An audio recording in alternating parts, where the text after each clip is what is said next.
Alright, finally get to meet my friends from online, Susie and Schune.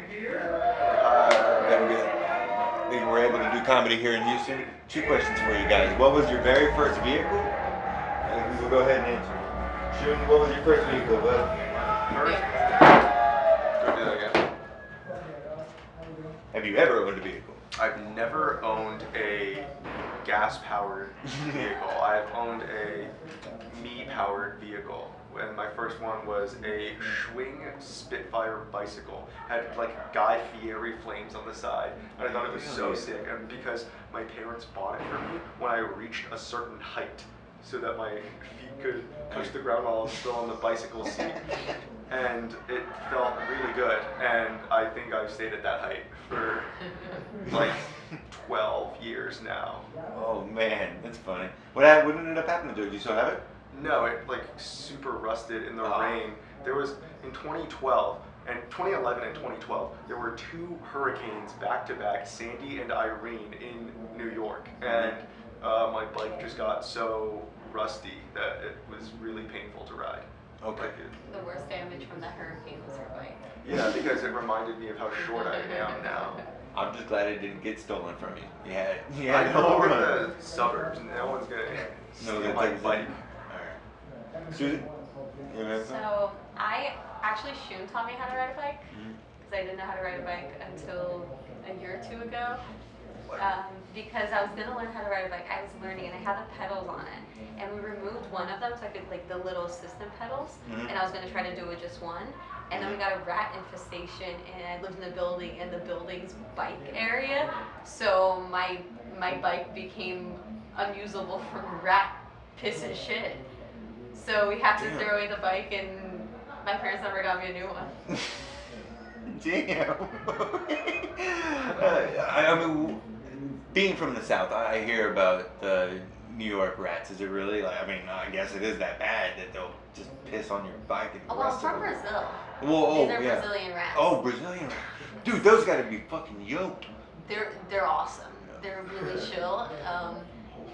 And they just have so much free time. Like, I'm from a state that's notorious for being lazy, so these rats are just like working out all day, chilling, shitting on my bikes. They're the coolest fucking rats. Rat with a Brazilian butt lift. That's funny. That's the sexiest rat. Yeah. Alright, second question. Is there a piece of advice that an older comic or mentor has given you that really resonated with you? You should start this one. Yeah, you first. Go for it. Have you thought about it? I started the last question. Okay. So I think a good piece of advice that someone has given me. Bro, this is gonna sound like the lamest thing right now. I'm gonna actually feel pathetic after saying this, just because I already gave you so much credit for the bike, but I will say it's probably you. He specifically said older comic, so. But you do comedy for longer. Comedy advice you've been given? I think. Well, let me think of like what specific advice you've given me, but I think the general advice would be to not do telegraphed jokes, to not do jokes that other people might have done, and I think something I value artistically, this is like maybe too serious of an answer, but something I value artistically in comedy is like unique voice. I'd rather watch a bad comic who has something interesting about them for the artistic enjoyment of like the art form of comedy, rather than someone who's doing similar jokes to what if someone else could do your jokes, then I don't necessarily vibe with you as deeply as maybe you deserve. If that makes sense. So I think your advice of, what would be the better phrasing of like finding your artistic voice and avoiding telegraphed punchlines at whatever cost, even if it costs you getting a laugh in the room. Go for the alternative joke until it works. For sure. To comment on what you're talking about, jokes being stolen or new premises being done, if you always write personable, nobody can take it. That's true. Because it's like, my mom's Susan is this, does this, blah, blah, blah. Does your mom have to have my name? No, it's just an example. But you write personable and nobody can fucking take it from you. Yeah. You know what I mean? I have a lot of van life material because I do live in a van. You know what I mean? And have for so long, so I got so many like material about that it really is personable to me. But I mean, I've heard other people do van life jokes and stuff, but they're nowhere near the same because we're doing actual personable material, and nobody can take that from you. Yeah. That's an easy way for it not to be taken. Yeah. Just write personable. Advice. For me, it's probably you should write personable. And it was for me, and it's really just if you do that, no one can take it away from you. But also, I think like there is a lot to be said about verisimilitude in comedy. So just how truthful these representations are, and that doesn't mean that the stories have to be true, but just that they are truthful. So what that means is, like, the truth of the story might be different from the facts of the story. So if you feel like the emotional truth of a story can be better encapsulated by some other factors being changed around, then those factors should be changed around to maintain the truth of the story, the emotional truth of the story, rather than the facts that are actually written down. And I think like when you are watching somebody doing stand-up, somebody talking about who they are, essentially, it's much easier to care and to listen when it is emotionally relevant to them. Yeah. And that's why I think like why we find certain bits hack. It's because these things, it's not just like it's not personal or it's been done before, but like the comedian themselves can't really relate to their own joke is what it feels like when things are detached from it. Yeah, well, like, so when Jerry Seinfeld's like, how about that airplane food? Like, the thing isn't like how shitty the airplane food is. Like, that's not the funny thing. The funny thing is like how annoyed the comedian gets, how annoyed Jerry Seinfeld gets at how shitty the airplane food is. And I think that's what a lot of people, especially when they're doing more like observational bits, I think that's what they miss.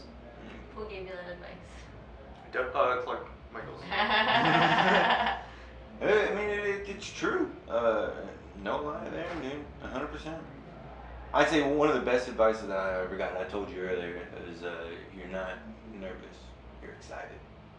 And if you always think about that before a show, it really calms you down, like 100% on everything. You're not nervous, you're just excited for the show. Yeah, I mean, I don't know what this concept is called in psychology, I don't remember, but there's like a certain level of difficulty that a task has to be for you to be properly engaged in it. So if it's too difficult, you will give up because you don't think that it's a surmountable burden, and if it's too easy, you'll be bored. And I think like a show, a comedy show is a great way to, like a great challenge. Like for me, I just try to picture what I can do to fit my performance within that window where it is challenging and engaging without being too difficult that it's intimidating. And that helps me, it helps me lock in. Oh, Yeah. I like that.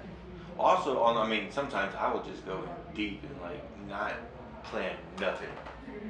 Not have That's a single crazy. fucking plan and That's just go up crazy. there and just fucking wing the shit out of it. But that's where you're talking about the scary factor, because like not the autopilot kicks in, but it's something else along the lines of that where it's like that survival mode. So that shit clicks in and you just like take over the room, and it's so magical when it actually works and everything hits. But how to replicate it, I don't fucking know. I've done it a few times, but it's always just been a kind of fucking mentality. Just go up there. Yeah.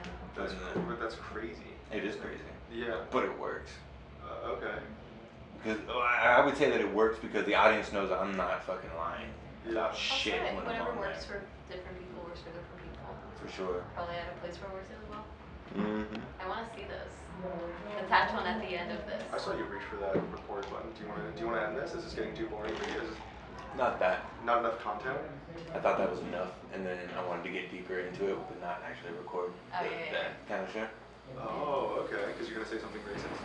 Oh, 100%. You know.